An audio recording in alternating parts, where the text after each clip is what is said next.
Hi, good morning. Good morning. Good morning. Okay, you are kicking us off. I've told you this, but you are kicking us off for our very first webinar of 2024, so no pressure. I'm pumped. I'm excited. I do feel a little bit of pressure whenever you're, kicking anything off. You kind of have to set the tone, but I feel like this is going to be a super good conversation. You have to set the tone, and when I was working on the schedule for the first half of the year, this topic is so important to me, one, because, we have a family. My husband and I have really tried to create like an equal partnership in our home so that I can work. But I just feel like all the things that we're going to discuss today, it never gets enough airtime. And it just felt like the perfect topic to go into the new year as people are like setting resolutions, trying to be better, thinking about how they're going to structure their life and their family and, all of the things. So I just was so excited that we decided, yes, this is the webinar topic we're going to start the year with. I feel like it's going to be fire. I'm excited for it. I already have comments off the opening comments, so I'm ready to get into it. Okay, well, let's dive in. Okay, for those of you that don't know, I'm Sarah, the founder of Populist, and thank you so much for being on this webinar with us. As always, if you can't stay the whole time, it is recorded, and we'll send the post-webinar email with the link to the recording about an hour after the session concludes. I'm going to hand it over to you, MP. I've had the privilege of knowing Michael for a couple years now. I've always admired his work in the startup world and what he's been able to achieve in his career. Also an exceptional husband and dad. So he's the perfect person to lead us on this topic. But MP, do you want to just introduce yourselves and, give everyone on the call or the line maybe a little overview about Maple 2 and what you do?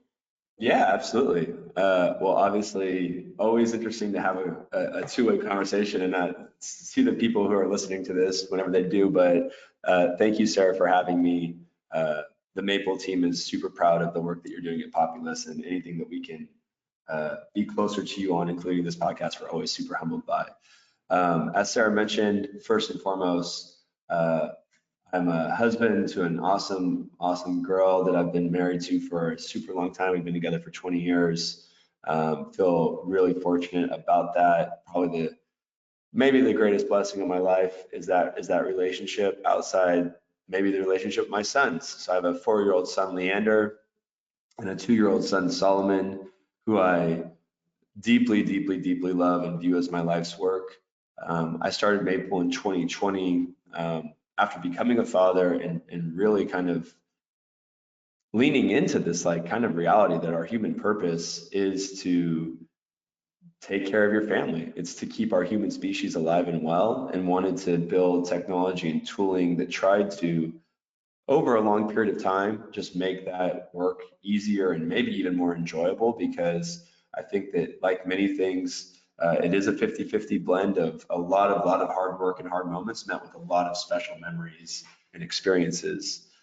Prior to doing that, as Sarah kind of alluded to, I'm a multi-time founder. Maple is my 4th company. I've been building software for 20 years. Prior to that, I built a company that was focused in the AI and marketing technology space, and I sold that company in 2016 to Shopify, where I was an executive for 4.5 years before starting Maple, and before that, a lot of failed projects and attempts in the journey of becoming an entrepreneur. And now just on this incredible journey of meeting amazing parents and learning more and more and more every day. It feels like about the unique dynamics of co-parenting, whether you're married or divorced. Co-parenting is a relationship that either remains intact or unbundled, and just trying to do a better job of serving my fellow parents. Was there a moment for you, obviously probably after you became a dad, but like, was there something specific that happened like in your own nuclear family where you were like, Maple, like this, did you have an aha moment for, like, did something specific happen you started Maple? I think there was 2 very clear moments. And I'll share them. I'll share one of them as quickly as I can because it's kind of a little drawn out. But I think a lot of people through their 20s and in their early 30s, if they're really lucky, they figure it out. If not, it trickles into your 40s, it trickles into your 50s. I think a lot of people struggle with what am I doing here on Earth? What is my purpose? What should I be doing with my time? And I was definitely one of these people that really, really, really struggled to answer that question. right?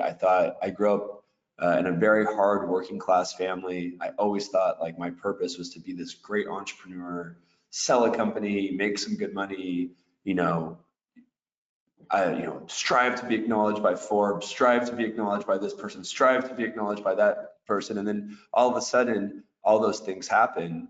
Built the company, sold it, was Forbes 30 under 30, was highlighted by Inc. magazine as a thought leader in the bot space, was highlighted by Business Insider as a top executive in the world for marketing technology, like was winning all these awards and actually was feeling quite fucking awful about myself, to be honest. It's almost like it's a terrible thing to meet your hero because you realize that they aren't what you think they are. Achieving all of my life's dreams and then finding out that those weren't actually like what I thought was going to be the constitution of who I am was pretty like depressing. And then I held my son for the very first time.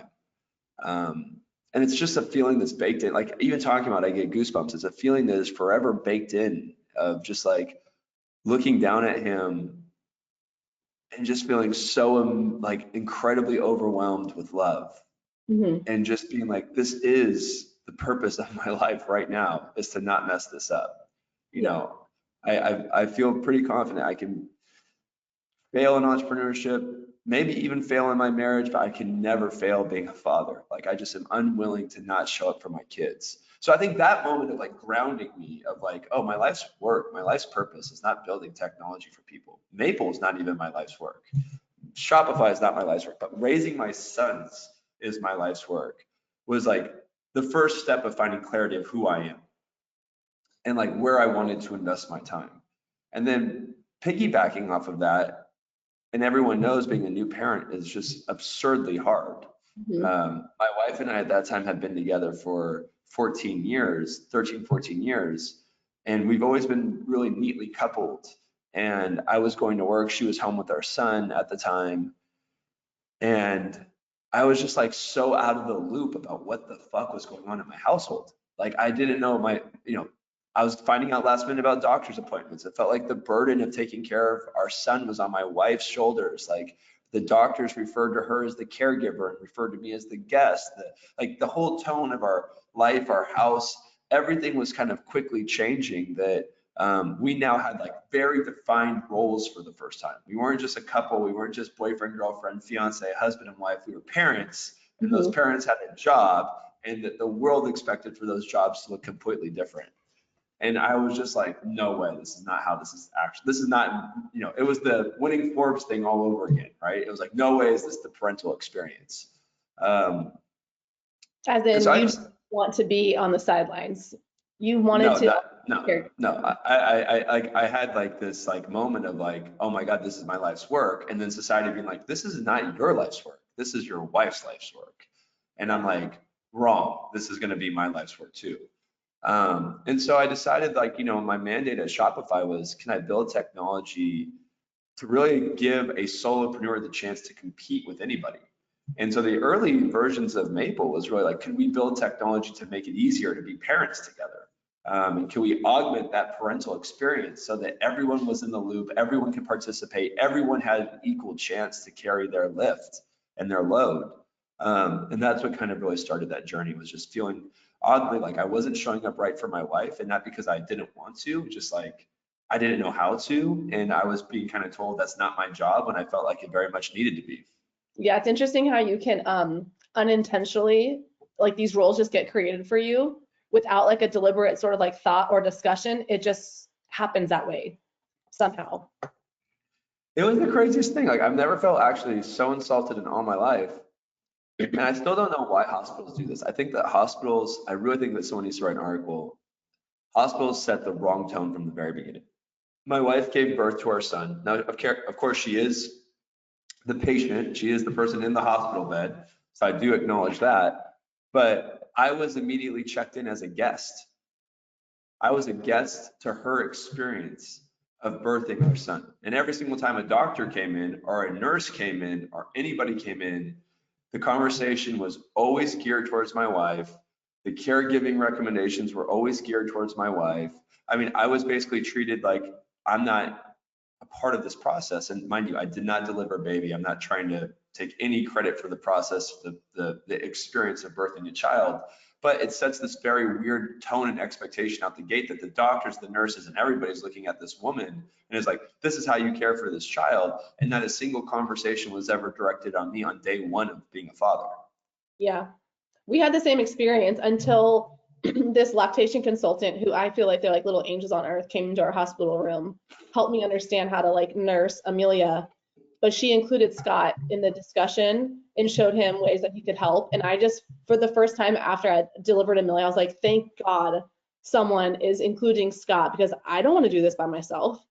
And I didn't know what he could have done to support me in that moment, but this lactation consultant gave him all of these really specific, tangible ways to support me in that small sort of thing. And but you're right, I understand what you're saying. Yeah, I mean, and right on to that lactation consultant, and shout out to all the amazing lactation consultants out there, because I have a friend who's pregnant right now with their first baby, and I said, you get a lactation consultant when you're 8 months pregnant. Like nothing is more stressful than, and nothing is more stressful in your relationship on Right. those first 3 or 4 days than going home and mom is doing the best job she possibly can do. Every baby's so uniquely different, and then as a husband, you're just like trying to be a cheerleader, and your wife's like, this is stressful, I feel bad. And you're like, don't feel bad. But like, it's stressful and everyone's feeling bad. So like, So hard. there's lactation consultants out there do really, they are transitional angels to bringing that baby home and keeping them well fed. Yes. My lactation consultant, my postpartum nurse, I mean, like two of the most important people I've ever met with both of my deliveries. Yeah.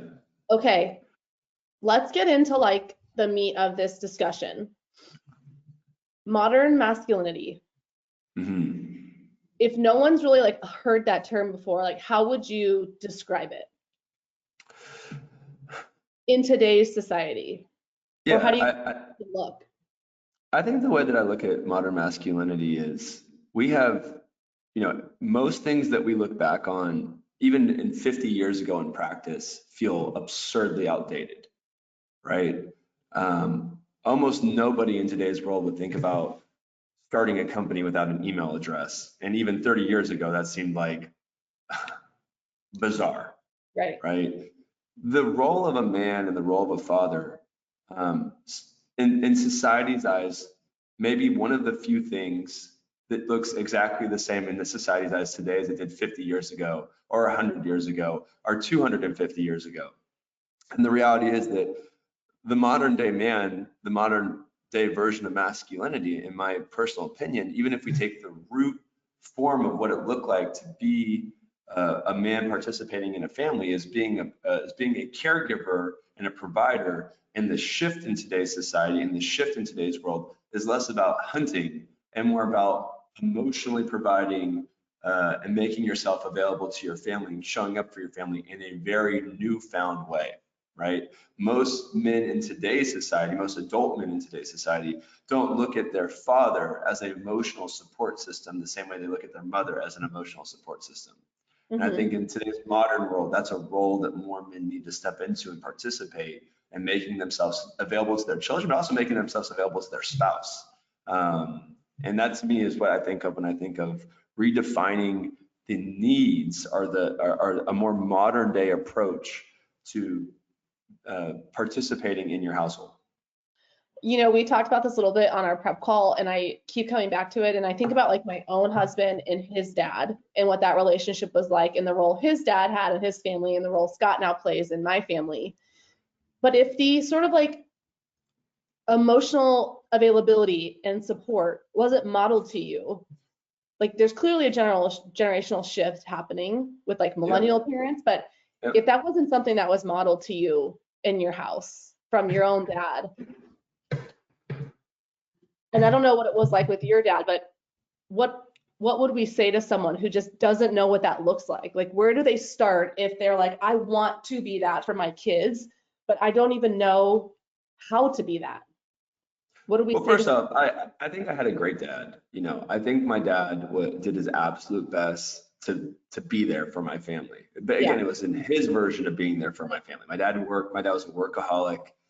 He worked probably 80 to 100 hours a week. He was definitely a bit old school. He was definitely a toughen up kind of dad. So I don't know if I'd say he was like emotionally like, there was no softness in terms of like, he very much believed in like me being a strong guy, and needing to give me the love and the toughness to be that strong guy. I think that in my case, and that was fine. But on the flip side, I grew up, I feel really privileged about this. I feel absurdly thankful in hindsight. My dad sold cars, my mom was a waitress, my aunt was a waitress, my dad had 5 older sisters, all of them had women. I grew up in a house of women. I grew up in I was one of 3 men in an entire family of women. And so, my mom, my aunt, my grandmother were really kind of left to raise, or to do the caregiving, I should say. I don't want to say raise because my dad did do his best, but they really were doing the lifting, so to speak, on the caregiving side for my sister and I.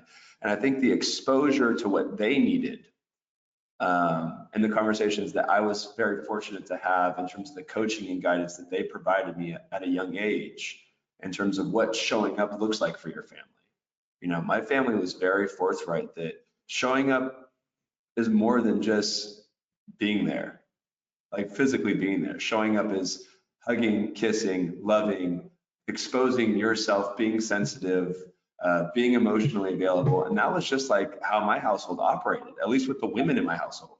And it kind of trickled over to me as an adult, really making a very heavy lift and investment in my own marriage and working on my own marriage every single day to make myself kind of constantly emotionally available. And then that trickled down into like, what kind of father did I want to be? Now, I'm going to put a caveat. That's been my journey. I'm 37, turning 38. That's been my journey solo for, let's say, 35, 36 years. It wasn't until I started doing the work at Maple that I found that was actually my approach to my relationship, marriage, or maybe Scott, your approach to your relationship. These are actually very uncommon things. Right. And that most of the time when I would talk to women, to mothers, interestingly enough, one of the largest things that they were deeply seeking was just emotional support. And it just blew my mind, right? Like in my household, I always grew up under the premise of loyalty and trust. And like cheating on your family was like the greatest cardinal sin basically on earth, right? I've had so many women tell me that they are more likely to break up with their spouse because of the lack of emotional support and participation in caregiving than they are for infidelity. And so I think in a very weird way, because this isn't broadly discussed enough by men, we're living through like a weird, quiet, almost epidemic of like where relationships are just unnecessarily coming up short because a lot of it just starts with a healthy conversation. How does that happen? The healthy dialogue.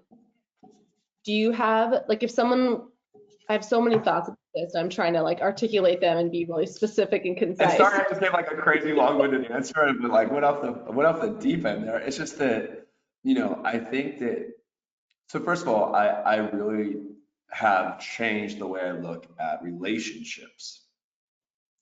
That was one, is that I do, and I say this in terms of just helping people wrap their mind around it.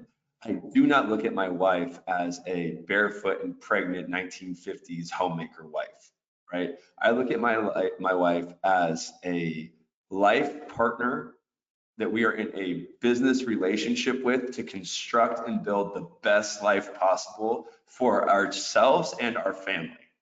Yeah, I love that.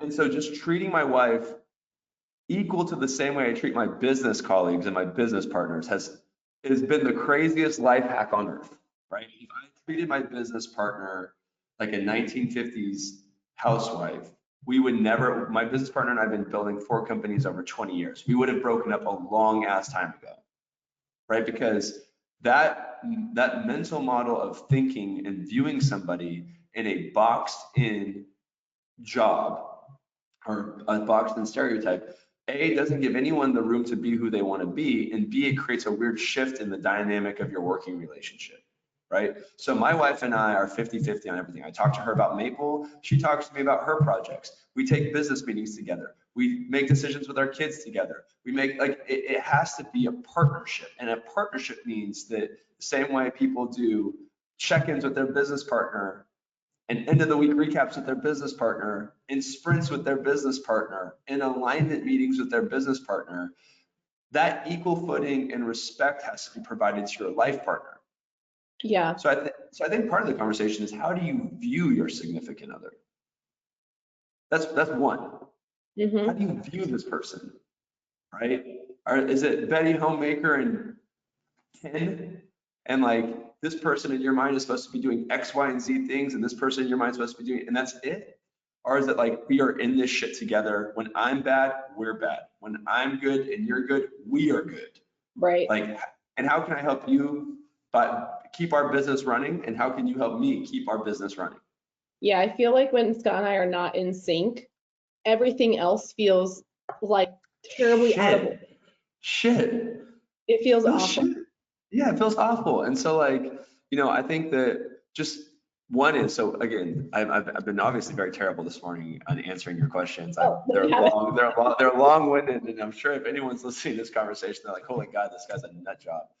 I think the first order is really like everyone taking a step back and being like, when you stood on the altar, when you went and got eloped, when you stood on the beach, when you, whatever ceremony you had, whatever decision you made to be husband and wife, did you really think that you were standing there and marrying an employee? Are they working for you? Are they reporting to you? Are you guys working together? Right. That to me is like moment of clarity number one. And that needs to get fixed first. And for some people, that is literally having a complete recalibration of their marriage and their life. And then step two is, I really do, my wife and I have put this into practice, and we actually, even to some extent, just did it this morning. At the end of the week, I really love to turn to my wife and just say, what do you got going on this week? What's going on in our household? Here's what I got going on this week. Can I help you? You know, et cetera, et cetera. And like just having a conversation about the week and just everyone exposing the likely hard days, the Right. hard moments. And on the flip side, I've been, as I shared with you, my team has been in town this week. Mm-hmm. I was gone really, you know, Thursday, Wednesday, Tuesday, the last 3 days I've been like MIA at dinner meetings with my team, haven't been home much. So this morning I stayed home, made breakfast with my kids, had my morning with my family. And once the smoke had settled, the kids were playing, everything, I turned to my wife and said, are you good? Are you okay? Like, thank you for holding this shit down for the last 3 days. I really appreciate it. Do you know how far it would go for more people just to say to their partner, like, I appreciate you and thank you? I think it would be enough to bring anybody to tears, even vice versa. If I was even more, cognizant and willing, I don't even know why I said the word willing, but sometimes it can feel hard to say thank you, which is such a weird thing. But even if I did that more often with Scott and vice versa, I mean, it would be enough to bring anybody to tears. And I think when we talk about emotional support, it doesn't look big, grand, huge gestures. It's that 2 seconds where you're genuinely thanking your partner for just holding it down, because there's no other option. And sometimes we just have to trade off. There's no option. And like, my onsite would not have happened, full stop, without my wife's support, right? And I just said, like, thank you, like, was super productive. And then, you know, are you okay? Like, what do you got going on there? Are you good? Do you need a break? Like, can I step in? Can I help? And she's like, no, we're good. Like, we made it. The weekend's in front of us. What do you want to do on Monday with the kids? And like, but that check-in goes a huge way, right? Like, now I know my wife's good, so I'm not walking into a resentful relationship Friday at 4 p.m.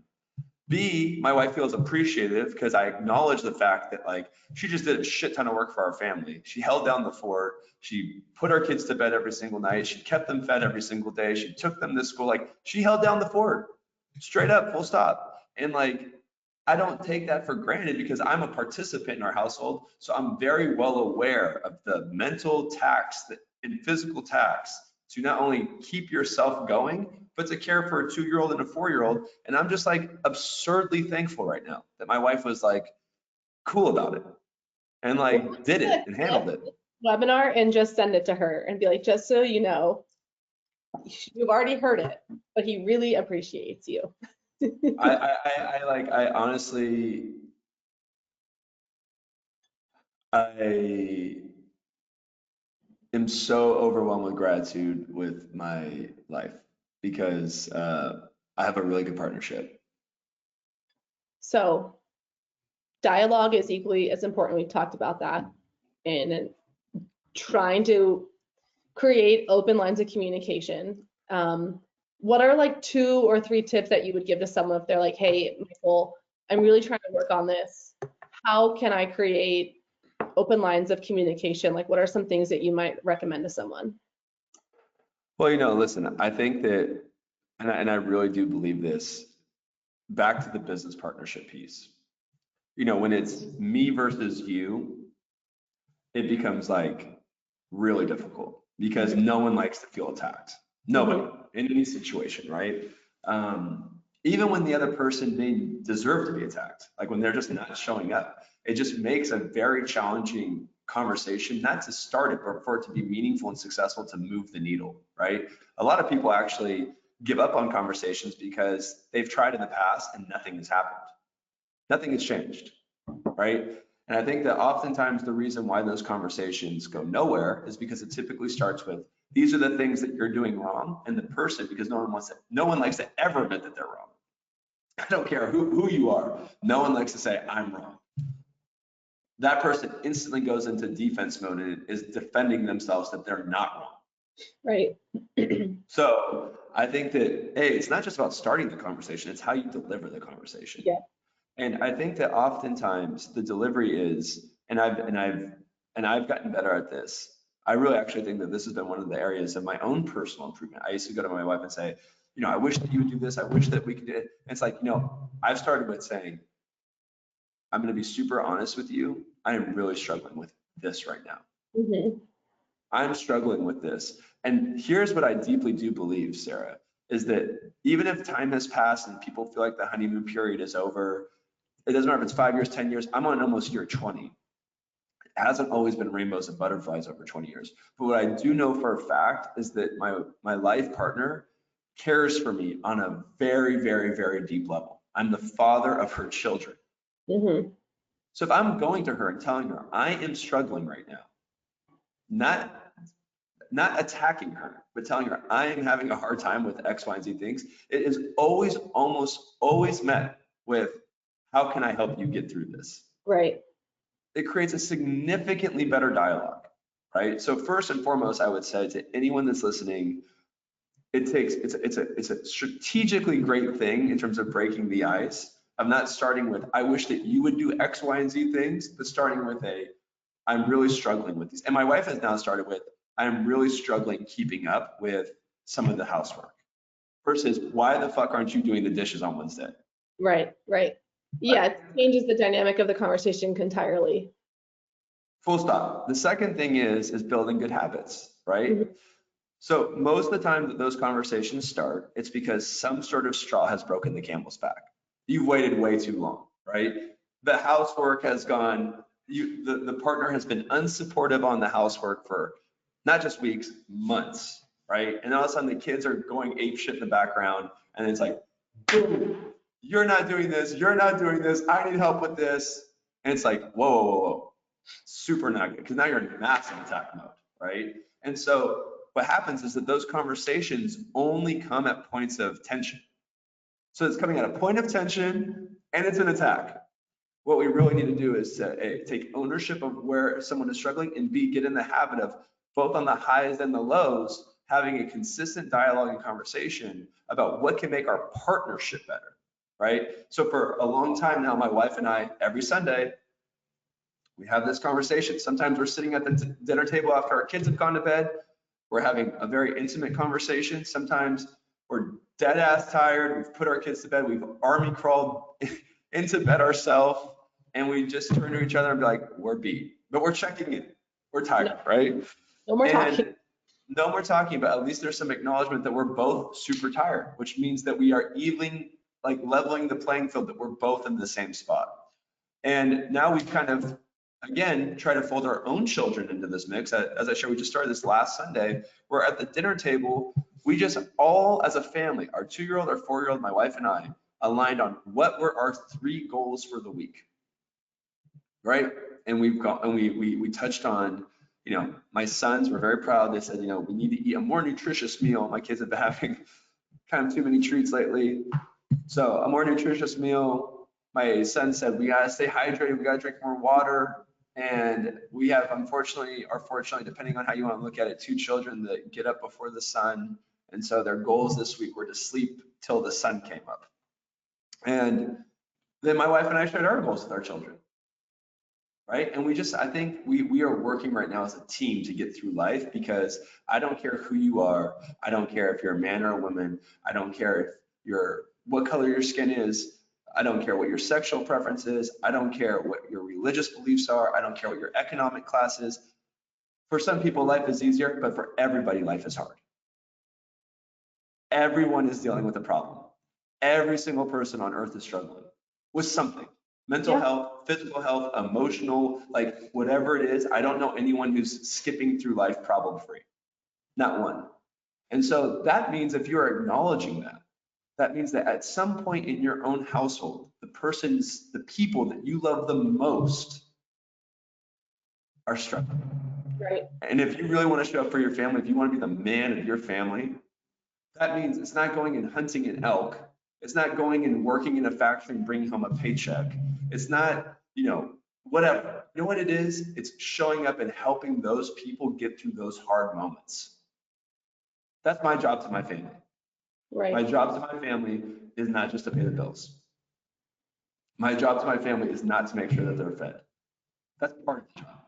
My job to my family is to make sure that I can show up for them and help them get through their hardest moments in life.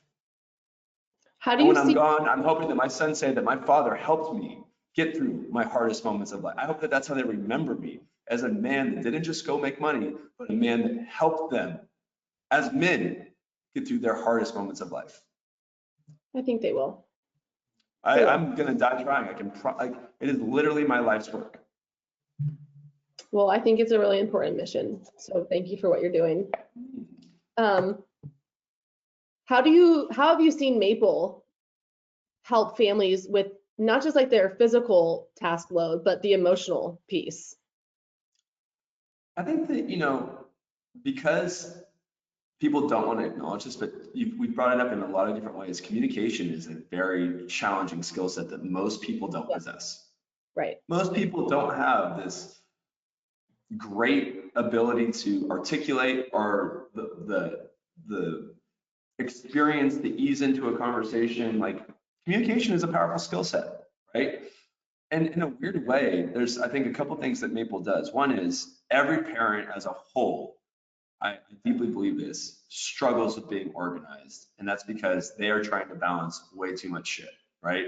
1950, 4 out of 10 children had dual working parents. Right now, 60 million Americans are working with kids. That's 1 in 5 people in this country are working with children. 11% of the entire workforce, the 11% has the children under the age of 3. So like, you're trying to manage a job, you're trying to manage a marriage, you're trying to manage a relationship with personal other relationships, trying to invest in yourself, your mental health, and then you're taking your kids to soccer, preschool, life is fucking just way overload. And so I think at bare minimum, what Maple does is help families stay organized, which in itself brings the temperature down in the room, because no one is the best version of themselves and they're massively overwhelmed. And then 2 is, I think it fills the white space of the conversation that you're unwilling to have, because if you're actively using Maple, it's very clear how busy life is. Right. Right? It's like, holy shit, our diary, our calendar is maxed out. We have all this work that we need to do.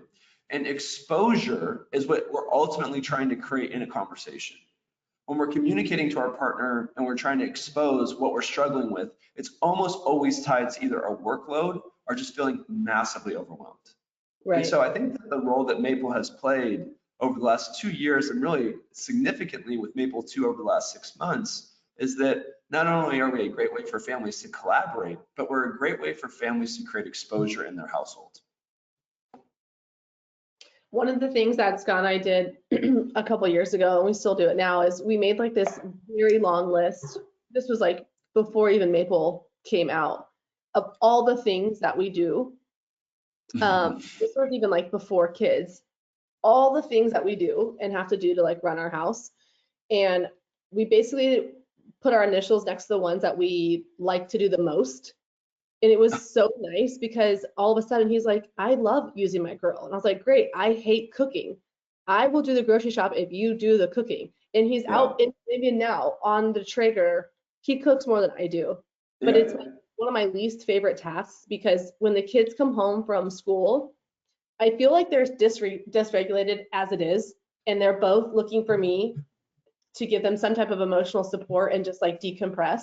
And I can't do that if I'm in the kitchen, and I want to be that for them. And Scott loves cooking. Not that they don't want Scott in that moment, but it always tends to be me, which is fine, but I want to be available. So it's just interesting because you're right. I mean, when people put all of their tasks and all of their to-dos in your app, I think it's an aha moment. Maybe if their partner hasn't seen it all written down, to be like, wow, there's a lot we do as a family. There's a lot that you do. So let me take some of these things off your plate and start assigning me certain tasks. Yeah, I mean, I have a fantasy utopia world, of course, for what Maple can do for people. And I hope over decades, and maybe it's the next generation of parents that it really does, but the hope is that no one's having to assign someone a task. That people are just stepping in and being like, I'm going to take this task. Right. And the hope is, of course, that Maple, it's a really weird thing, Sarah, because the problem is that we have currently legacy systems that we're using. As the world, believe it or not, believes that mom should be at home. And the world, believe it or not, thinks that dad should be at work. And the problem is that now dad wants to, which is great, dad wants to participate in being home, and mom wants to participate in the workforce, right? And so no one is 100% of anything. Most people are 100% of two things, or dad's 100% of work and 20% at home, and mom's 100% of work and 100% of home. And so hopefully Maple rewrites the system, and then hopefully at some point the system trains the next generation, and hopefully the next generation doesn't even need to use it. That'd be nice. Maple is unfortunately trying to do patchwork for a system rewrite. Right. And when the system improves and we're learning from our parents about what equality looks like, what partnership looks like, and we don't need technology to retrain us or make it easier for achieve that, then Maple in itself should probably wind down. It's a need right now because no one's been taught how to be a good partner. And there's a small, maybe 5% group of people who've been super lucky to find the right person who matches them. And I want to end one thing, making it super clear. I've been a firm believer in 50-50, but 50-50 is about what 50-50 is even. It's what fairness looks like to you. It's not like you do 10 things, I do 10 things. Sometimes it's 12 and 8. Sometimes it's 20 and 6. Whatever the combination is, as long as people feel like they're in a fair relationship and everyone is doing their part. The problem is that most people, and I'm guaranteeing you there's a percentage of the people who listen to this recording or are watching this right now who are probably going to nod their heads. There's a huge portion of people who feel immensely underappreciated and feel like they are doing more than the majority of their share in an uneven relationship. And what that creates a long tail, whether people realize it right now or not, it creates burnout and long-term resentment to your life partner, and your kids are watching. Your kids are watching. And so if Maple can try really, really, really, really hard to balance the forces of equality a little bit, then the real winner at the end of the day are people's kids. Yeah, I think that's a really interesting approach. Mm-hmm. It is so funny because you don't think your kids are watching, and then like a couple of days go by and they repeat something verbatim that you said. So not only are they watching, but they're listening, and they don't forget anything. It's crazy because like my wife and I have like, and maybe you and Scott have this, but we have like a funny little voice that we do when someone does something that's kind of, I don't know, idiotic or whatever, right? And we'll say, stupid. We've been doing it for like 20 years, right? And we're not like taking an actual jab at each other. I don't think either one of us thinks the other person's stupid. I mean, she might think I'm stupid. Fuck, she's probably right. But the other day we were in our living room and my wife did something that was, not correct. And I said that, so I was like, stupid. And my son was like, why did you call her stupid? And I said, you know what, son, I shouldn't be saying that. I shouldn't be calling mommy stupid. I wasn't calling her stupid. Mommy and I we're playing with each other. And I looked at my wife and I said, we're never saying that shit again. Yeah. Yeah, I guess he doesn't have the capacity to really understand. He doesn't have the context. Yeah, right. That's the problem though, is that most 2, 4, 6, 8-year-olds don't have the context, but they're still watching and listening, right? Totally. Like I was not saying anything whatsoever malicious to my wife. And my wife knows that I'm not calling her stupid. And it's something that we've been doing for 20 years. And now my son hears that and he's like, why are you calling me stupid? I'm like, fuck. Okay, that's over. That's done. Like we're retiring that right now. The problem is that we have the awareness to know that, and the time to articulate to our son, that's not, one, you shouldn't use that language. Two, mommy and daddy are just joking, yada, yada, yada. But what happens when they don't actually ask you the question, but they just observe? Right.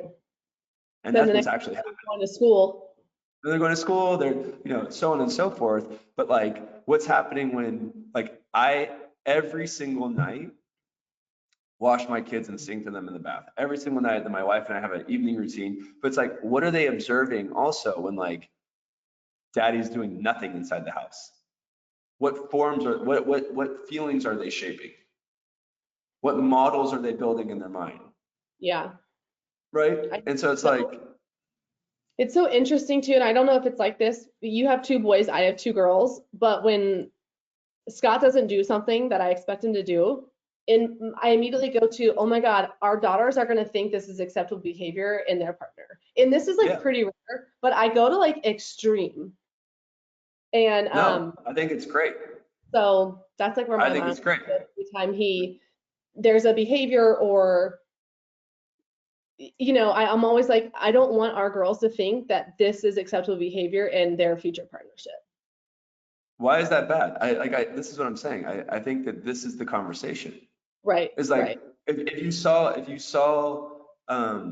your children hitting somebody, you would course correct them immediately because you don't want them to build the habits of thinking it's okay to be physically abusive to somebody else. If you saw them teasing somebody, you would stop them in their tracks, even each other, right? My eldest son right now is in this terrible habit of liking to call his baby brother baby. And it drives my youngest son nuts. And we've had to constantly course correct him that teasing is unacceptable, right? And so we take these traditional physical and emotionally abusive behaviors, and we want to, as parents, address them and course correct them immediately on what our children are doing. Right. Because we're trying to teach them and coach them on how to be good people. What are we individually doing to demonstrate to them what a good partnership looks like? Right. What a good marriage looks like? What motherhood looks like? What fatherhood looks like, right? And that's why the system just doesn't change. Right. It's hard. It's hard, but you know what? You're saying, hey, girls, you know what? You have to be willing to walk away from people who are not going to treat you as equals. Right. And you know what I say to my sons? You need to fucking show up. Show up. Yeah. Do your part, right? We make our kids do chores. They're 4 and 2. I'm like, you got to do your part. Clean your dishes. Yeah, we're the same. We all live. Like, all of us contribute in some way to this house, and I'm not going to rinse out your milk cup anymore. You can move your stool to the sink and you can rinse it out yourself. And all of your shoes, please go put them in your bin. And sometimes my pearl will just like throw her body on the ground because she doesn't want to. But I'm like, everybody contributes to this house. But that's what I'm saying. You're making her good. You're making good people though. Like you shouldn't be like, we should like go to the extreme. Go to the extreme to do your life's work. Go to the extreme to make good people.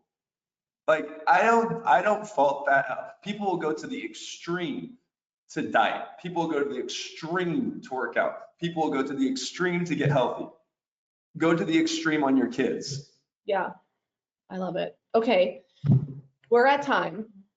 Okay. What's the one thing you want someone to take away from this discussion?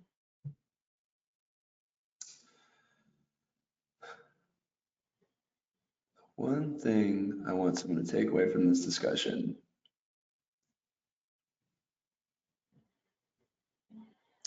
The one thing I want someone to take away from this discussion, and I probably would have had a different answer if you asked me yesterday, but I really do feel inspired by this conversation right now, is that marriage is not a role.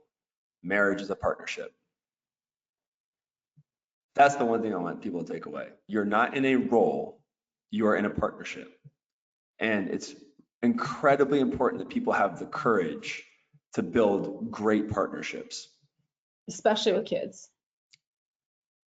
20x with kids, because it's easy without kids to break up a partnership.